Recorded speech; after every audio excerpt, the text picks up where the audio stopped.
Jengo la kibiashara lazima likae sehemu ambapo litaonekana. Hiyo ni trick nzuri sana, especially kipindi cha design. Lazima utengeneze landmark hata kama majengo mengine yapo.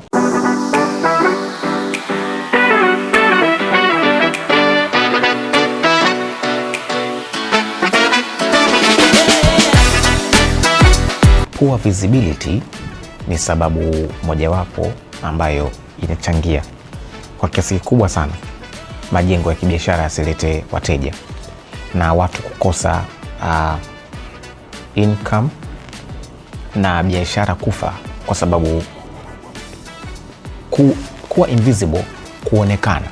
Sasa nyumba ya kuishi ndio haina ulazima kukaa mbele ya barabarani, kwa sababu obvious wewe unapajua nyumbani kwako, you have a location, ni just kupita as you know na kufika nyumbani kwako. Lakini jengo la kibiashara lazima likae sehemu ambapo litaonekana. Na kuonekana kuna namna mbili. Kuna namna ya kwamba kukaa mbele, lakini kuna namna ya kukaa maybe sio mbali na barabara, ila kuna branding. Unaweza ukakaa nyuma kidogo, lakini ufikaji wake kutoka barabara kuu mpaka sehemu ya tukio haina changamoto. Sasa unaweza ukakaa nyuma, lakini pia ukatengeneza ghorofa ambalo linaonekana tu, linakuwa ni landmark ya ile eneo.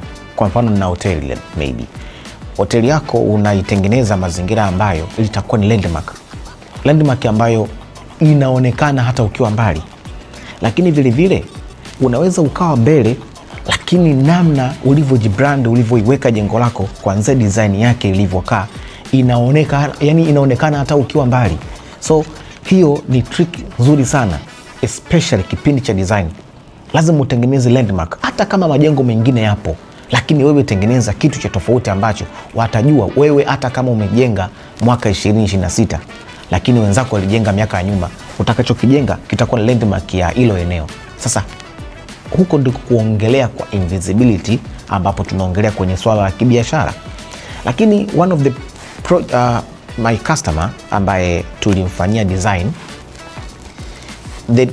eneo lake la shiri lilikuwa lina changamoto ya invisibility. Kwa hiyo wakati wa consultation tukamwambia kwamba moja ya changamoto ambayo itakuletea income kuwa ndogo ni kwa sababu eneo lako lina poor invisibility. Sasa kama kuna design hiyo au kuna eneo hilo, lazima kuwa kuna smart design ambayo itamfanya huyu anayeingia sheri atengeneze mazingira rahisi. Kwa mfano, mtu anayetumia gari, sio wote ni wazuri katika driving, lakini sio wote wana ujasiri wa kuingia sehemu ngumu.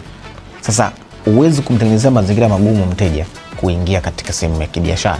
Akitokea competitor wako mbele akafanya design nzuri ya mtu kutoka kwenye barabara kuu kuingia katika eneo lako la kibiashara, tayari umeshakosa wateja. Sasa hiyo yote inasababishwa na building design. Unafanya design na nani ambaye atakutengenezea mazingira mazuri ya mteja wako kuingia katika namna ambayo haitamletea conflict, haitamletea accident. Kwa hiyo invisibility ni moja ya fakta kubwa sana, na ukipuuza fakta hiyo unaweza ukaiona ndogo, lakini ikakugharimu katika gharama kubwa ya kutokupata wateja na project yako ikawa ni dead investment.